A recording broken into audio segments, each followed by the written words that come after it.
Drone দিয়ে অত্যাশ্চর্য এক footage ধারণ করেছেন একজন আলোকচিত্রী। ফুটেজে দেখা যায় কাস্পিয়ান সাগরের উপকূলে শীত কাটাচ্ছে শত শত ফ্ল্যামিঙ্গো। তুর্কমেনিস্তানে ধারণ করা এই ড্রোন ফুটেজে আরও দেখা যায় পানির উপর খুব ঘনিষ্ঠভাবে একত্রিত হয়েছে শত শত ফ্ল্যামিঙ্গো। সুন্দর আকৃতির পাখিগুলো দেখে মুগ্ধ হয়েছেন অনেকেই। কাস্পিয়ান উপকূলে প্রচুর পরিমাণে শৈবাল এবং ক্রাস্টেসিয়ান রয়েছে। এগুলো ফ্ল্যামিঙ্গো প্রজাতির জন্য একটি দুর্দান্ত শীতকালীন স্থান।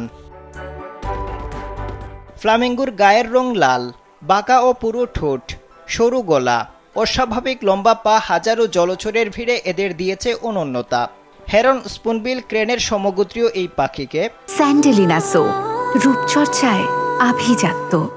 ক্যারিবিয়ান থেকে দক্ষিণ আমেরিকা, আফ্রিকা থেকে মধ্যপ্রাচ্যের মিঠা বা নোনা পানিতে বাস করতে দেখা যায়। উপকূলীয় লেগুন, অগফির লেক ও অন্যান্য জলাভূমিতে বাস করে এরা। ক্রান্তীয় অঞ্চলের উষ্ণ পরিবেশ বসবাসের জন্য প্রথম পছন্দ ফ্লামিঙ্গোর। ফ্লামিঙ্গোর সবচেয়ে আলোচিত বৈশিষ্ট্য এর রং। শরীর ঢেকে রাখা গোলাপি রঙের পালকের জন্যই পাখিটি এতই মনোমুগ্ধকর। গোলাপি পালকের জন্য ফ্লামিঙ্গো বিখ্যাত হলেও সবসময় পালক কিন্তু গোলাপি হয় না, সাদা, কমলা বা লালও হতে পারে। একটি ফ্লামিঙ্গো কি খাবার খাচ্ছে এবং সেই খাবারে কোন পিগমেন্ট বেশি তার উপর নির্ভর করে পালকের রং কেমন হবে। বাচ্চা একটি ফ্লামিঙ্গো গোলাপি রং নিয়ে জন্মায় না, 2-3 বছর লেগে যায় খেয়ে দিয়ে এদের গোলাপি হতে। সাধারণত ফ্লামিঙ্গোর নিয়মিত খাদ্য তালিকায় থাকে শৈবাল এবং চিংড়ি।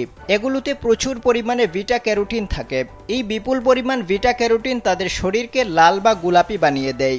ফ্লামিঙ্গো যদি বিটা ক্যারোটিনযুক্ত খাবার খাওয়া বন্ধ করে দেয় তাহলে এদের গোলাপি পালকগুলো ঝরে যায়। নতুন গোলাপি পালক আর তৈরি হয় না, তখন এদের শরীর সাদা বা ধূসর দেখায়।